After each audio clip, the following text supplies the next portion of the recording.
मैं डॉक्टर खामोश Meena, associate professor public administration. आज हम बीए पार्ट फर्स्ट के सेकंड पेपर के ब्रिटिश शासन के प्रभाव के विशेष संदर्भ में भारतीय प्रशासन की ऐतिहासिक पृष्ठभूमि के बारे में पढ़ेंगे। किसी भी देश का प्रशासन एक दिन की उपज नहीं होता। प्रशासन एक ऐतिहासिक विकास का परिणाम होता है। भारतीय लोक प्रशासन को आधुनिक विकसित रूप को समझने के लिए उसकी ऐतिहासिक पृष्ठभूमि जानना आवश्यक है।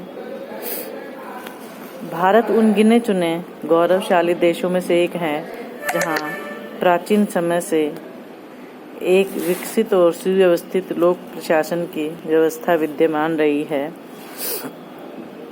विभिन्न ऐतिहासिक स्रोत यह प्रमाणित करते हैं कि भारतीय लोक प्रशासन यहाँ की सभ्यता और संस्कृति की गाथा जितनी प्राचीन है उतनी ही सुदृढ़ भी है।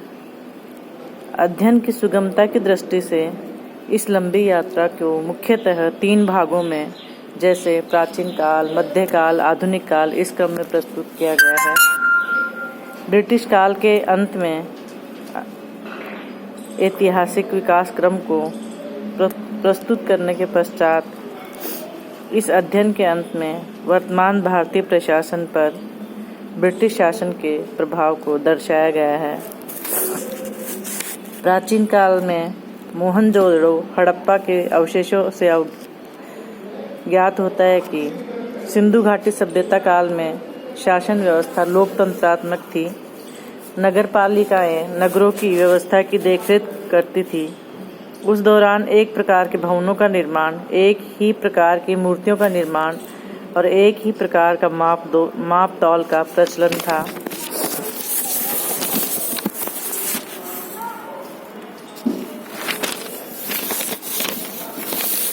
वैदिक काल में शासन व्यवस्था स्वरूप राजतंत्रात्मक था।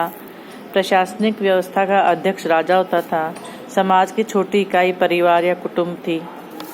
उत्तर वैदिक काल में राजा का पद पैतृक हो चला था। इसे राजा के प्रभुत्व में वृद्धि होना स्वाभाविक था।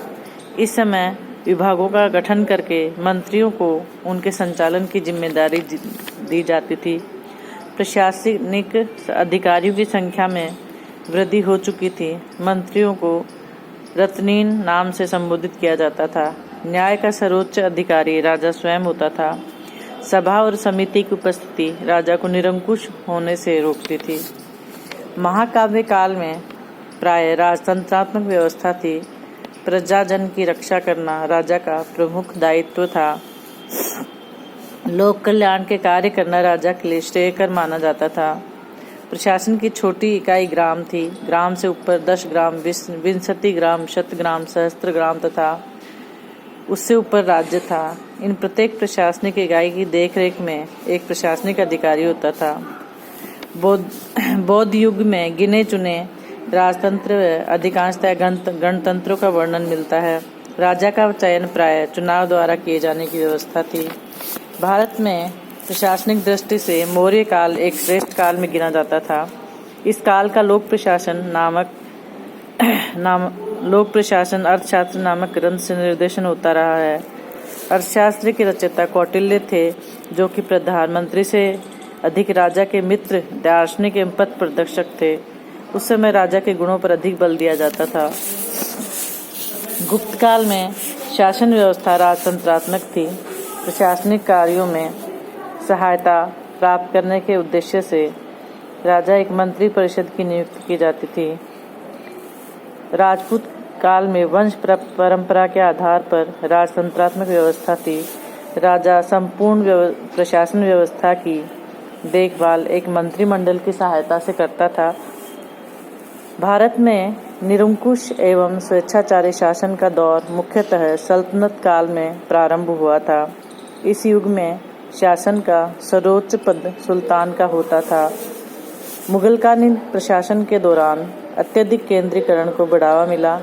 प्रशासन की सर्वोच्च कमान बादशाह के पास रहती थी। बादशाह प्रशासन में सहायता करने के उद्देश्य से मंत्री परिषद की नियुक्ति करता था।